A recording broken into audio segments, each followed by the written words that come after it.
Hey, Future Twig, Past Year Twig once again with another card call for everyone. Today's card we're looking at is Galvanoth, and this was kind of a random card I found one day when I was looking for something else, and I thought it was really cool and wanted to include it. Galvanoth is a creature, beast creature, 2 red and 3 colors net to this card, 3/3, and it has the ability that at the beginning of your upkeep, you may look at the top card of your library. If it's an instant or sorcery card, you can cast that card without paying its mana cost. And it's nice it's a May trigger, so if you pull something that you don't want to use, you can still draw it in the hand. But it gives you some options here, and I thought we'd get into that.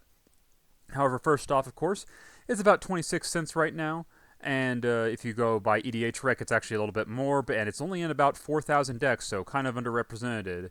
And that's a bit of a shame because it has a lot of synergies, such as Nero, Wild Mage, I thought was a fantastic. A lot of the Izzet decks love manipulating the top card of their library, which is very powerful for an effect that wants to cast that for free if it's the right type.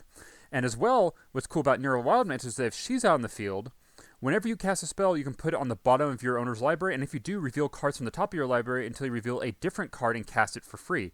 So what this effectively allows you to do, and of course I think it's only like once per turn, yeah.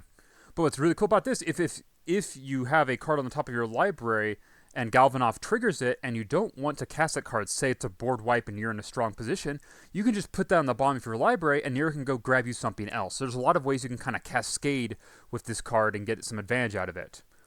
Moving on, of course, we also have something like Feather, Radiant Arbiter, which is a flying lifelinker 4/3, and what it says is that whenever you cast a non-creature spell, such as an instant or sorcery, that targets only Feather, Radiant Arbiter, you can choose any number of other creatures, and you can pay 2, and if you do, each of those creatures, you basically create a copy of that spell that targets each of those creatures. So like auras, of course, or instants and sorceries. So this is very cool as well, and I think very powerful, because there's a lot of instants or sorceries that are like draw cards. So what you can do with this is that Galvanoth can get you a card off the top for free, have it target Feather, and then you can basically save the mana cost of having to try to get that card, and instead put that mana that you would have spent on that instant or sorcery into using Feather's effect to basically get copies of that spell. So yeah, lots of other ways we can get some mana efficiency out of that.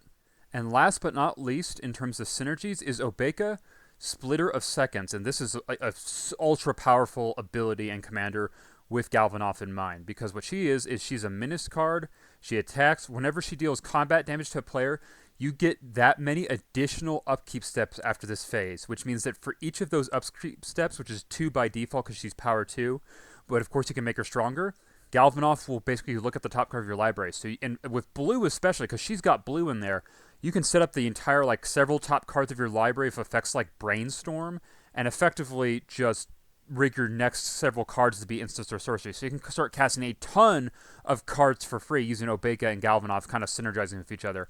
It's also kind of nice because Obeka is a 4 mana cost commander, and Galvanoth is a 5 mana cost creature. So you can kind of play her down, play him down, attack with her, immediately get that effect potentially, like on the same turn that you play Galvanoth. So there's a lot of ways you can kind of manipulate that and get some advantage.